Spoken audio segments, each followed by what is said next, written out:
ಈ ಕಾರ್ಯಕ್ರಮದ ಪ್ರಾಯೋಜಕರು Gadiyar group of company. Gadiar Group of Companies, synonymous with excellence and innovation, stands as your dynamic partner for progress. Gadiar Group ensures safety as guardians in firefighting and builds vibrant communities in real estate.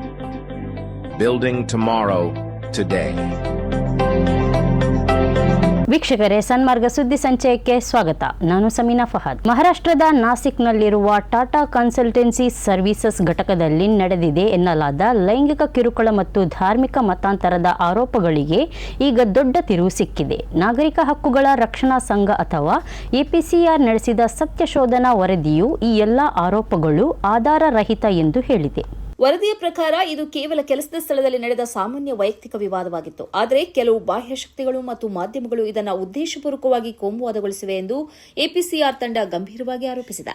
ಈ ಪ್ರಕರಣದಲ್ಲಿ ಪ್ರಮುಖ ಆರೋಪಿ ಎನ್ನಲಾದ ಡ್ಯಾನಿಶ್ ಶೇಖ್ ಮತ್ತು ದೂರುದಾರ ಮಹಿಳೆಯ ನಡುವಿನ ವೈಯಕ್ತಿಕ ಸಂಬಂಧ ಹದಗೆಟ್ಟಿದ್ದೇ ಈ ಎಲ್ಲಾ ಗೊಂದಲಗಳಿಗೆ ಕಾರಣ ಎನ್ನಲಾಗಿದೆ. ಪ್ರಸ್ತುತ ಈ ಪ್ರಕರಣಕ್ಕೆ ಸಂಬಂಧಿಸಿದಂತೆ 9 ಎಫ್ಐಆರ್ಗಳು ದಾಖಲಾಗಿದ್ದು ಪೊಲೀಸರು ತನಿಖೆ ನಡೆಸುತ್ತಿದ್ದಾರೆ. ಆದರೆ ಸತ್ಯಶೋಧನಾ ವರದಿಯು ಮಾತ್ರ ಈ ಪ್ರಕರಣವನ್ನು ಕಟ್ಟುಕತೆ ಎಂದು ಕರೆದಿದೆ. ರಾಜಕೀಯ ಒತ್ತಡದಿಂದ ಮುಕ್ತವಾದ ನಿಷ್ಪಕ್ಷಪಾತ ತನಿಖೆಗೆ ಎಪಿಸಿಆರ್ ಆಗ್ರಹಿಸಿದೆ. ಈ ವರ್ಷದ ಪವಿತ್ರ ಹಜ್ ಯಾತ್ರೆಗೆ ಅಧಿಕೃತ ಚಾಲನೆ ಸಿಕ್ಕಿದೆ. ಇದೀಗ ಭಾರತದ ಯಾತ್ರಿಕರ ಮೊದಲ ತಂಡ ಸೌದಿ ಅರೇಬಿಯಾದ ಮದೀನಾಗೆ ಬಂದಿಳಿದಿದೆ. ಮುಂಬೈನಿಂದ 400 ಯಾತ್ರಿಕರನ್ನು ಹೊತ್ತ ಮೊದಲ ವಿಮಾನವು ಇಂದು ಬೆಳಗ್ಗೆ ಸೌದಿಗೆ ಯಶಸ್ವಿಯಾಗಿ ತಲುಪಿದೆ. ಈ ಬಾರಿಯ ಯಾತ್ರೆ ಕೇವಲ ಭಕ್ತಿಯಷ್ಟೇ ಅಲ್ಲ, ಅತ್ಯಾಧುನಿಕ ಸೌಲಭ್ಯಗಳಿಗೂ ಸಾಕ್ಷಿಯಾಗಿದೆ. ಯಾತ್ರಿಕರ ಸುರಕ್ಷತೆಗಾಗಿ ಮೊದಲ ಬಾರಿಗೆ ಜಿಪಿಎಸ್ ಟ್ರ್ಯಾಕಿಂಗ್ ವ್ಯವಸ್ಥೆಯನ್ನು ಅಳವಡಿಸಲಾಗಿದೆ. ಅಷ್ಟೇ ಅಲ್ಲದೆ ಯಾತ್ರಿಕರ ದಶಕಗಳ ಬೇಡಿಕೆಯಂತೆ ಈ ಬಾರಿ ಪುರುಷರು ಮತ್ತು ಮಹಿಳೆಯರಿಗೆ ಪ್ರತ್ಯೇಕ ವಸತಿ ವ್ಯವಸ್ಥೆ ಕಲ್ಪಿಸಲಾಗಿದೆ. ಇನ್ನು ಮಿನಾದಲ್ಲಿ ಉಳಿಯುವ ಭಕ್ತರಿಗಾಗಿ ಹವಾನಿಯಂತ್ರಿತ ಟೆಂಟ್ಗಳು, ಆರಾಮದಾಯಕ ಸೋಫಾ, ಬೆಡ್ಗಳು ಮತ್ತು ಸಾಮಾನುಗಳನ್ನು ಇಡಲು ಪ್ರತ್ಯೇಕ ಜಾಗದ ವ್ಯವಸ್ಥೆ ಮಾಡಲಾಗಿದ್ದು ಯಾತ್ರಿಕರಲ್ಲಿ ಹರ್ಷ ಮೂಡಿಸಿದೆ. ಕೇಂದ್ರ ಸರ್ಕಾರಕ್ಕೆ ಲೋಕಸಭೆಯಲ್ಲಿ ಅನಿರೀಕ್ಷಿತ ಹಿನ್ನಡೆಯಾಗಿದೆ. ಬಹುನಿರೀಕ್ಷಿತ ಮಹಿಳಾ ಮೀಸಲಾತಿ ಮಸೂದೆಯು ಲೋಕಸಭೆಯ ಪರೀಕ್ಷೆಯಲ್ಲಿ ವಿಫಲವಾಗಿದ್ದು, ಇದು ಎನ್ಡಿಎ ಮೈತ್ರಿಕೂಟಕ್ಕೆ ಎದುರಾದ ಮೊದಲ ದೊಡ್ಡ ಸೋಲು ಎಂದು ಕಾಂಗ್ರೆಸ್ ನಾಯಕಿ ಪ್ರಿಯಾಂಕಾ ಗಾಂಧಿ ವಾಗ್ದಾಳಿ ನಡೆಸಿದ್ದಾರೆ. ಈ ಬೆಳವಣಿಗೆಯ ಬೆನ್ನಲ್ಲೇ ನವದೆಹಲಿಯಲ್ಲಿ ಪತ್ರಿಕಾಗೋಷ್ಠಿ ನಡೆಸಿದ ಪ್ರಿಯಾಂಕಾ ಗಾಂಧಿ, ಇದು ಪ್ರಜಾಪ್ರಭುತ್ವಕ್ಕೆ ಸಂದ ಜಯ ಮತ್ತು ಕೇಂದ್ರದ ಸರ್ವಾಧಿಕಾರಿ ಧೋರಣೆಗೆ ಬಿದ್ದ ದೊಡ್ಡ ಪೆಟ್ಟು ಎಂದು ಬಣ್ಣಿಸಿದ್ದಾರೆ.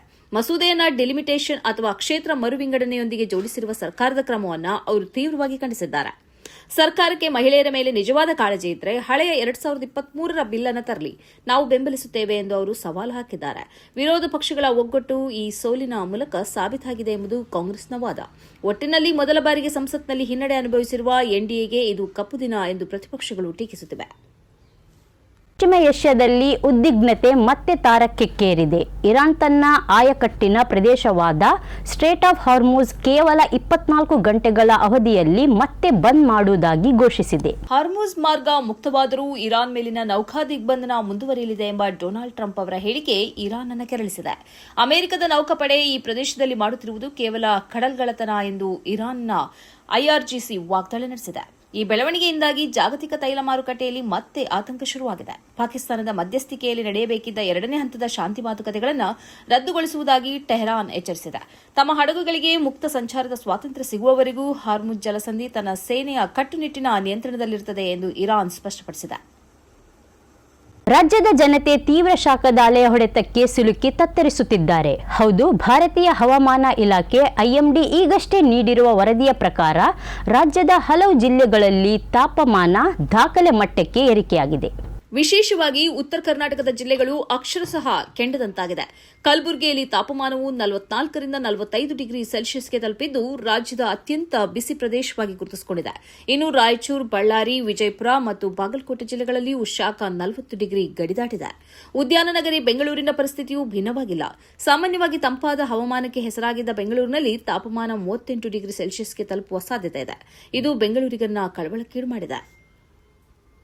ಇದು ಈ ಹೊತ್ತಿನ ಸುದ್ದಿ ಸಂಚಯ. ನಿರಂತರವಾಗಿ ನೋಡುತ್ತಾ ಇರಿ ಸನ್ಮಾರ್ಗ ನ್ಯೂಸ್. ಸುದ್ದಿಗಳ ಸಂತೆಯಲ್ಲಿ ಸತ್ಯದ ಮೊಂಬತ್ತಿ.